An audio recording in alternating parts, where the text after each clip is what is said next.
اگر آپ اپنے بارے کسی کی رائے جاننا چاہتے ہیں تو اسے ناراض کریں۔ مصیبت کے وقت غیر موجودگی کسی بھی رشتے کے تقدس کو ختم کر دیتی ہے، چاہے وہ کتنا ہی مضبوط کیوں نہ ہو۔ کسی محفل میں بیٹھو تو زبان اپنے قابو میں رکھنا۔ عقل مند کو اپنے گھر میں بچے کی طرح اور قوم میں مرد کی طرح رہنا چاہیے۔ جو بات اپنے دشمن سے پوشیدہ رکھنا چاہتے ہو تو وہ بات اپنے دوست سے بھی پوشیدہ رکھو، ہو سکتا ہے کبھی وہ بھی تمہارا دشمن ہو جائے۔ جہاں تک ہو سکے لوگوں سے دور رہنا تاکہ تمہارا دل سلامت اور نفس پاکیزہ رہے۔ اگر کوئی کام کسی کے سپرد کرنا ہو تو وہ کسی عقل مند انسان کے سپرد کرنا۔ اگر کوئی عقل مند میسر نہ ہو تو اسے خود سر انجام دو۔ بے وقوفوں سے دوستی مت کرو کیونکہ یہ مشکل وقت میں تیری مشکلات میں اضافہ کر دیں گے۔ میں نے لوہا اور پتھر سب اٹھائے لیکن قرض سے زیادہ بوجھل چیز کوئی نہیں اٹھائی۔ اپنی زندگی میں جتنا ہو سکے قرض سے بچیں۔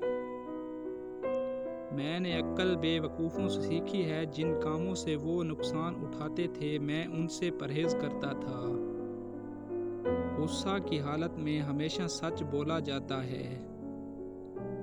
آپ کو آپ سے بہتر کوئی نہیں سمجھ سکتا، لیکن کوئی اس کی کوشش کرتا ہے تو وہ آپ سے محبت کرتا ہے۔ حکیم لقمان سے پوچھا گیا، سب سے بڑا عالم کون ہے؟ جواب دیا، جو دوسروں کے علم سے اپنے علم میں اضافہ کرتا ہے۔ اکثر لوگوں کا جب مقصد ختم ہو جاتا ہے تو ان کا ضمیر جاگ جاتا ہے۔ جب تک مفاد رہتا ہے ضمیر بھی سویا رہتا ہے۔ اگر کوئی تم چاہتی تمہاری اولاد نیک ہو تو ہمیشہ خاوند سے رزق حلال کا تقاضا کرنا۔ اگر تم خاوند کے گھر خوش رہنا چاہتی ہو تو غیروں کی باتوں پہ دھیان نہ دینا۔